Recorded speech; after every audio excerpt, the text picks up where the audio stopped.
Welcome to Rekha vlogs. Hi friends, good morning. எல்லாருக்கும் happy Sunday. காலையிலே எங்கே கிளம்பிட்டோம் அப்படின்னு சொல்லி பார்க்குறீங்களா? மீன் வாங்கலான்னு கிளம்பியாச்சு. 7 மணிக்கெலாம் வீட்டிலேருந்து கிளம்பிடலாம் அப்படின்னு சொல்லிட்டு தான் நாங்கள் முடிவு பண்ணியிருந்தோம். பாப்பா வந்து 8 மணிக்கு தான் முழிச்சாங்க. அதுக்கப்புறம் அவங்களுக்கு சுடு தண்ணி காய வச்சு உடம்புலாம் கழுவிட்டு ப்ரஷ் பண்ணிவிட்டு ஹெல்த் மிக்ஸு கிளறி கொடுத்து வீட்டிலேருந்து கிளம்புறதுக்கு 8:30 ஆயிடுச்சு.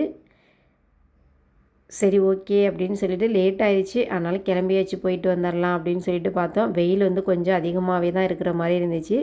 பாப்பாவுக்கு கேப்லாம் போட்டுட்டு வாட்டர் பாட்டில்லாம் ஃபில் பண்ணிவிட்டு கிளம்பியாச்சு. சன்னியுமே குசியாக ஜாலியாகிட்டாங்க வெளியில் போகணும்னு சொன்னோன்னே. இதுதான் வந்து நம்ம இருக்கிற வீட்டு முன்னாடி உள்ள தெரு. ரொம்பவே நீட்டாக சூப்பராக அமைதியாக இருக்கும். எங்களுக்குமே இந்த ஏரியா வந்த புதுசில் ஒரு மாதிரி இருந்துச்சு. இப்போ வந்து ரொம்பவே பிடிச்சி போச்சு. எப்போதுமே மீன் வாங்குறதுனா நம்ம பக்கத்துலேயே உள்ள ஷாப்லேயே தான் வாங்குவோம். அங்கே வந்து பார்த்திங்கன்னா கொஞ்சம் டேம் மீனாக கொஞ்சம் அதிகமாக இருக்கிற மாதிரி இருக்கும். கடல் மீன் வந்து கொஞ்சம் கம்மியாக இருக்கிற மாதிரி இருக்கும். ஆனாலும் சன்வி வந்து டேம் மீனுமே சாப்பிட்டு பழகியிருக்காங்க. கடல் மீனுமே இடையில கிடைக்கிறப்பெல்லாம் வாங்கி கொடுப்போம். அப்புறம் அம்மா வீட்டுக்கு போகிறப்போ அங்கே கடல் மீன் கிடைக்கிறதுனால அதுவுமே சாப்பிட்டு பழகியிருக்காங்க. இருந்தாலும் இனிமேல் வந்து நம்ம கொஞ்சம் கடல் மீனாக கொடுத்து பழக்குவோம். டேம் மீன் வந்து அதிகமாக கொழுப்பு இருக்கும் அப்படிங்கிறதுனால அதை வந்து நம்மளுமே தவிர்த்துக்கிறது நல்லது தான் அப்படிங்கிறதுனால சரி கடல் மீன் வந்து பார்த்திங்கன்னா வாங்கலான்னு சொல்லிட்டு தான் மார்க்கெட்டுக்கு வந்திருக்கோம். இது வந்து பார்த்திங்கன்னா ஒரு கரூர்லேருந்து ஒரு 2 கிலோமீட்டர்ஸ்க்குள்ளே உள்ள ஒரு சந்தை. நல்ல ஒரு பெரிய சந்தைனே சொல்லலாம். இங்கே நல்லா நாட்டுக்கோழி இதெல்லாமே இருந்துச்சு. காய்கறி வகைகளுமே இருந்துச்சு. நிறைய நாட்டு காய்கறிகள் நிறைய இருந்துச்சு. சுண்டக்காய், பெரண்டை, கொத்தவரங்காய், பைத்தங்காய், வாழைக்காய்லாம் நிறைய இருந்துச்சு. அதே மாதிரி சின்ன சின்ன துணிகளுமே வந்து அங்கே வியாபாரம் பண்ணினாங்க. சந்தைங்கிறதுனால எல்லா பொருட்களுமே ஒரே இடத்துல கிடைக்கும் அப்படின்னு சொல்லுவாங்கள்ல, அது வந்து நான் இங்கே பார்த்தேன். மளிகை ஜாமான்கள்லேருந்து துணி வகைகள், நம்ம வந்து மேக்கப் ஐட்டம்ஸு, நம்ம வளையல் இதெல்லாமே நிறையவே எல்லாமே இங்கே விற்றுச்சு. இப்போ வந்து காய்கறிகள் எல்லாமே வந்து கூறு போட்டு நிறைய காய்கறிகள் இருந்துச்சு. சோளம், நிலக்கடலை எல்லாமே இருந்துச்சு. நான் வந்து வாங்கலாம் அப்படின்னு சொல்லி ரிட்டர்ன் வர்றப்போ தான் வாங்கிட்டு வரலாம் அப்படின்னு சொல்லி போனோம். நெல்லிக்காய் வந்து சூப்பராக நிறைய நெல்லிக்காய் இருந்துச்சு. நல்லா ஃப்ரெஷ்ஷாக சூப்பராக இருந்துச்சு. கொத்தமல்லி எல்லாமே கொஞ்சம் நாட்டு கொத்தமல்லியாக இருந்துச்சு நிறையா. சரி ரிட்டர்ன் போகிறப்ப வாங்கிக்கலாம் அப்படின்னு சொல்லிட்டு அப்படியே உள்ள மீன் மார்க்கெட்டுக்குள்ளே நுழைஞ்சாச்சு.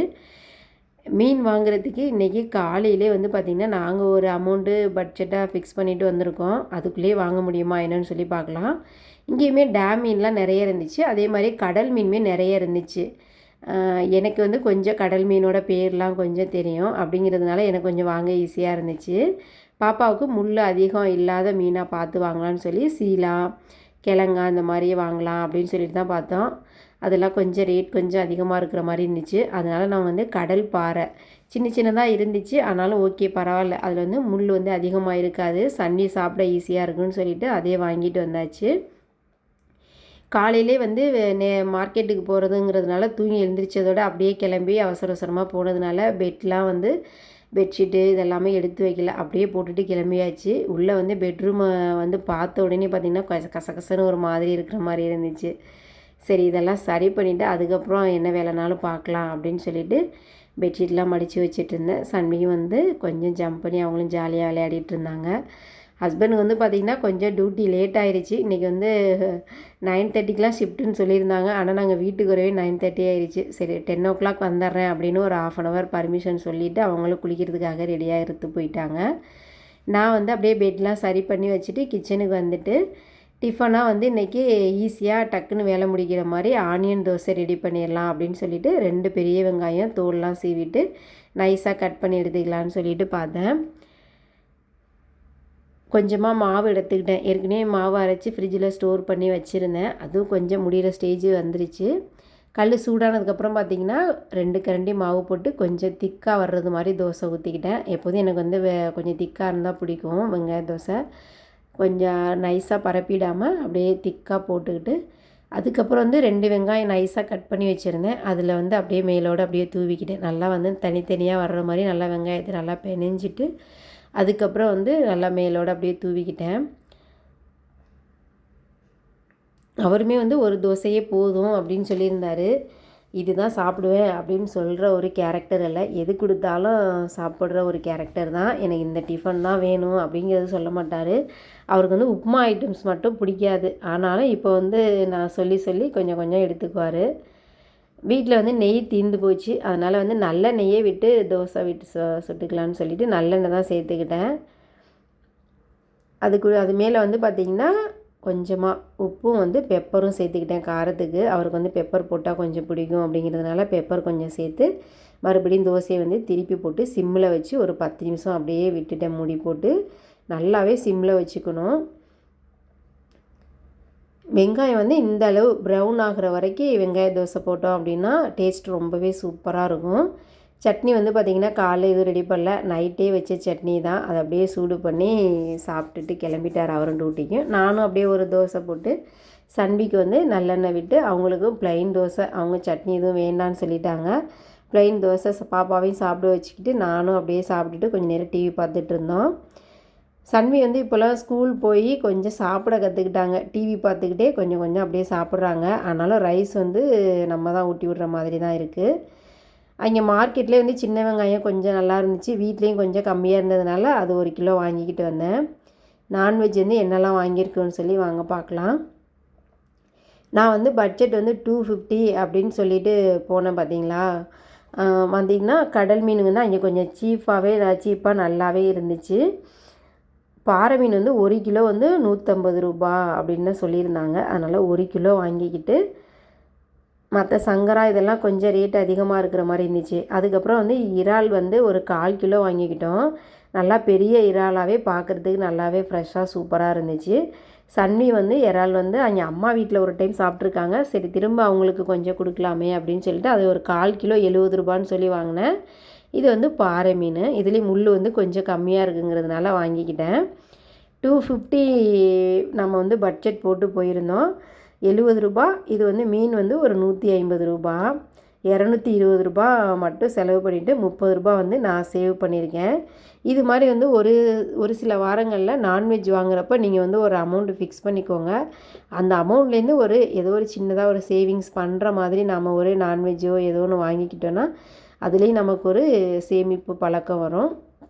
நான் வந்து எப்போதுமே இந்த மாதிரி தான் பண்ணுவேன். 20, 30 எப்படியாவது நம்ம மிச்சம் பண்ணணுங்கிறது மாதிரி தான் பார்த்து வாங்கிட்டு வருவேன். அப்படியே மீன்லாம் அலசி எடுத்து வச்சுக்கலாம் அப்படின்னு சொல்லிட்டு மீனில் வந்து கல் உப்பு போட்டு நல்லா உரசி எடுத்துட்டோம்னா அதில் உள்ள அந்த வளவளப்பு தன்மையெல்லாம் போயிடும்.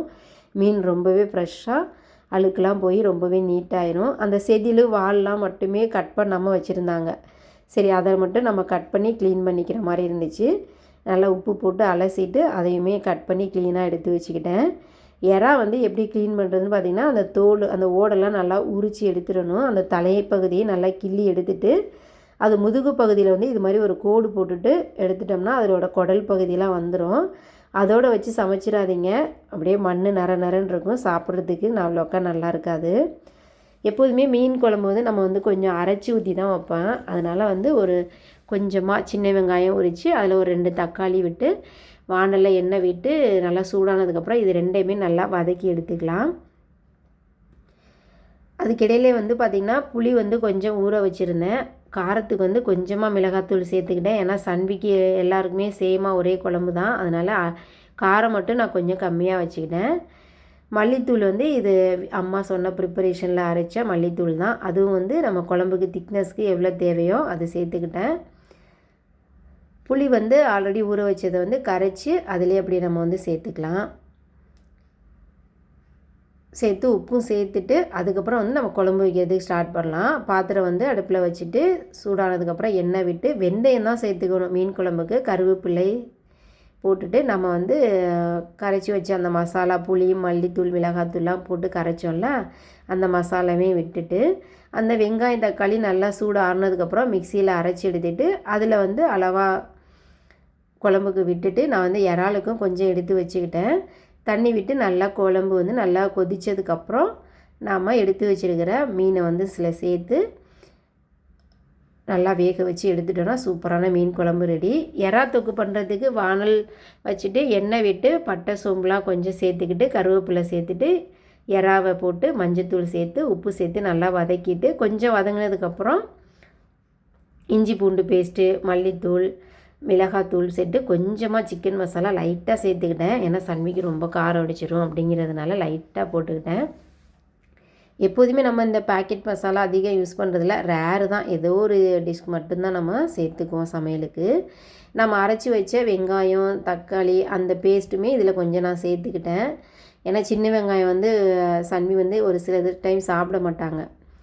அதனால் அதையும் சேர்த்து கிரேவி ரெடி பண்ணி வச்ச கையோடவே நான் வந்து அப்படியே பாத்திரம்லாம் கழுவி கிச்சன்லாம் ஸ்டவ்லாம் அப்படியே க்ளீன் பண்ணிவிட்டு அதுக்கப்புறம் தான் நான் பாத்திரம் கழுவ ஆரம்பித்தேன். எப்போதுமே நான்வெஜ் சமைக்கிறப்போ இந்த மாதிரி க்ளீன் பண்ணி வச்சிட்டோம்னா அதுக்கப்புறம் நமக்கு ஃபுல் டே வந்து அந்த கவுச்சி ஸ்மெல்லுக்குள்ளே போகாமல் குளிச்சிட்டோன்னா ஃப்ரெஷ்ஷான ஒரு ஃபீல் கிடைக்கும். இந்த மாதிரி நீங்களும் ட்ரை பண்ணி பாருங்கள்.